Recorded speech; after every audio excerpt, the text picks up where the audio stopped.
Hello everyone.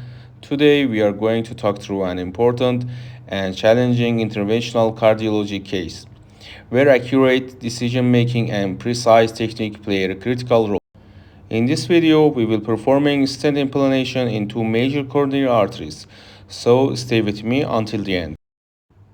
In the initial angiographic view of the left coronary system, you can clearly see a near total occlusion at the proximal segment of the LCX.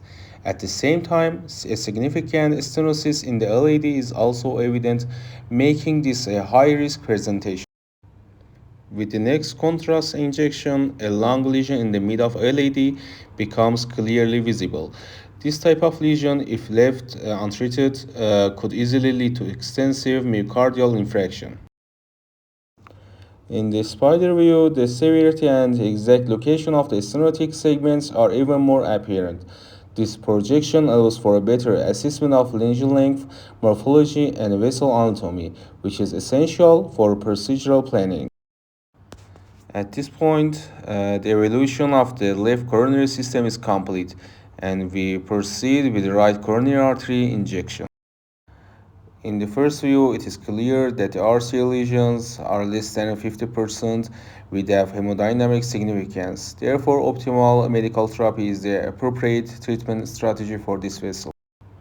After completing the diagnostic angiography and finalizing the treatment plan, we move forward with the PCI and the interventional equipment is prepared immediately. The procedure begins with wiring of the LCX. We then advance the balloon to the lesion site and proceed with the balloon inflation. At this stage, some of you may wonder why two guide wires are being used. The reason is that due to critical severity of the stenosis, the balloon couldn't cross the lesion easily. An advancement caused the guide catheter to disengage and back out. To overcome this limitation and improve support, a second wire was introduced, which provided additional stability and allowed successful balloon crossing of the tight lesion.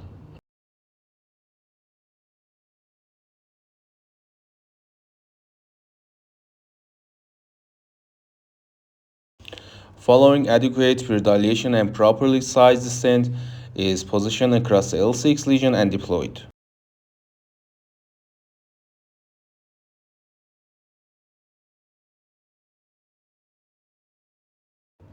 To ensure optimal stent position, the vessel wall post-dilatation is performed. During boost imaging, it becomes evident that the mid portion of the stent is still underexpanded, so post-dilation is repeated several times until optimal expansion is achieved.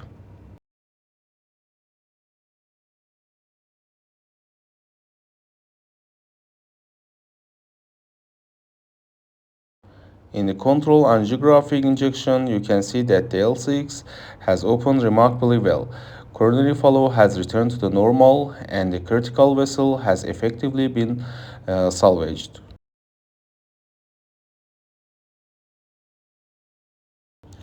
We then proceed to the LAD intervention. First, the LAD is wired, followed by balloon dilation of the lesion. After several balloon inflates, it is time for stent selection and deployment. However, we encounter a major challenge here. The lesion is severely calcified and long stent cannot be advanced across the segment. For this reason, instead of using single long stent, we decided to implant two stents. First, the distal stent is deployed after appropriate ballooning sizing. Then the proximal stent is placed to ensure complete lesion coverage.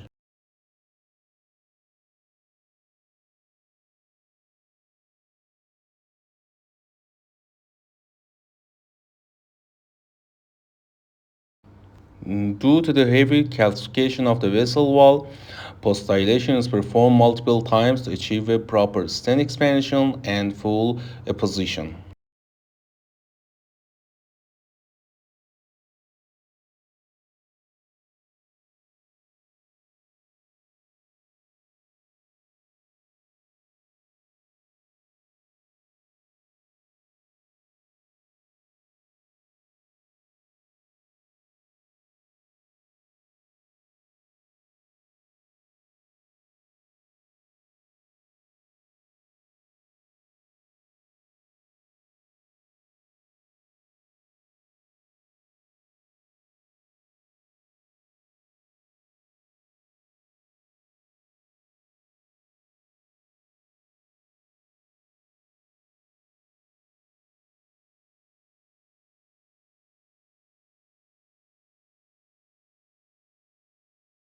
In the final angiographic view, you can clearly appreciate how the vessel diameter has significantly improved compared to the baseline, with a well expanded lumen and markedly improved coronary blood flow.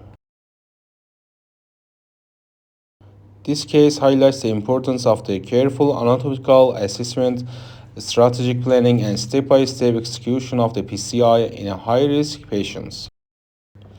Thank you very much for your attention and for staying with us until the end of this video.